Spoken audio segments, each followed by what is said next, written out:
But videos like these appear to show the systematic and brutal crackdown on anti-government protesters. These pictures sent earlier to Al Jazeera show the government's heavy response. It seems as if Friday's demonstrations were also the deadliest since this uprising began some 5 weeks ago. A child's voice cries, my brother," as we see a man carrying the body of a horribly wounded boy. The civil war there continues to rage, leaving more than 135,000 people dead. The more ISIS grows, the more it fights like a regular army. These are the areas ISIS holds so far. Many had chosen ISIS rule over losing the little they have in life. ISIS's wholesale slaughter. If the militants come here to this Christian town, what will they do? I don't know, he said, but maybe they'll do what they've done in other places and kill us.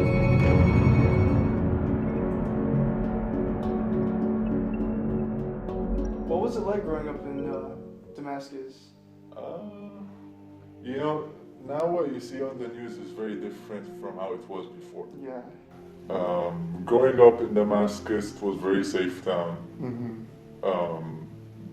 Even very liberal. Now all you see is ISIS and extremists in the country. Damascus wasn't like that at all. It was a very liberal place, very safe, very peaceful. People were very tolerant to each other. We didn't have religious clashes as happening right now. Yeah, it was for me it was amazing living back home. And if the war didn't happen, my plan was to go back after I finished college. So actually, the whole war started, the whole revolution / the civil war, it all started after I left Syria in about a month. So when I left Damascus, it was completely normal. There was nothing happening in the country yet. Okay. Yeah. Wow. So I guess I left at a good time. Yeah. I guess. Lucky. How was the Syrian government like? Cause I mean, in terms of, as I said, in Syria, when I lived in Syria, I was a child. So as a kid in middle school, high school, you wouldn't express your political opinions. Yeah. You're not as mature and thoughtful to have those conversations with people. But I've always heard from my parents, my older friends, my siblings, that many people had a lot of issues just speaking about politics. yeah. In Syria, before the revolution, even now, you can't speak about politics. You can't talk anything bad about the president or the government. It's very different from here. Freedom of speech doesn't exist back in Syria. Okay.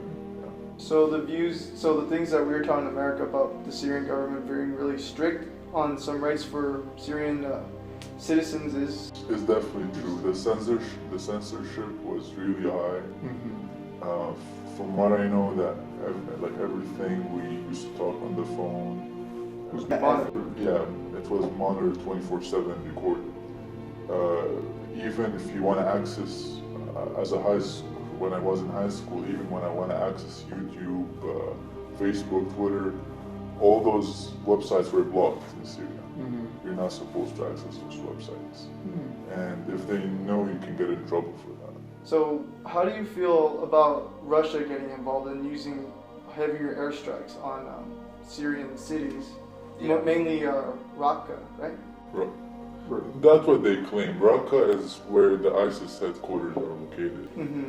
So the Russians, they claim that they're in Syria to fight ISIS, but that's not their main purpose. Their main purpose is to protect the regime that has been loyal for them since 40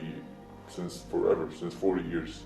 Russia has the only military base in the Middle East, and many people don't know that, but Russia's advantage of keeping the Assad regime in place is to protect their oil contracts with Europe, because now they are the main supplier for gas to Europe. What Qatar has been trying to do is to build a gas pipeline under Syria to Europe. So that would mess up you know. Relations and everything. Not a relation, that would affect the Russian supply for oil to Europe. Okay. You know what I mean? Yeah. Because the Qatari gas is much cheaper to produce than the Russian gas. Mm-hmm. So it has more economical, you know, economical, what do you call it, impact to it. Yeah. So what you're saying is that the Russians are there to protect their investment? Their investments, yeah. Just to help out the side. I think ISIS is just another pawn. it's just an excuse to intervene. And there's actually proof on that. The first months they fought in Syria, they were targeting other groups like the FSA and other moderate group other than ISIS. Mm-hmm. So ISIS is not their main target. It's mainly just everyone. Basically anybody who fights the Syrian government.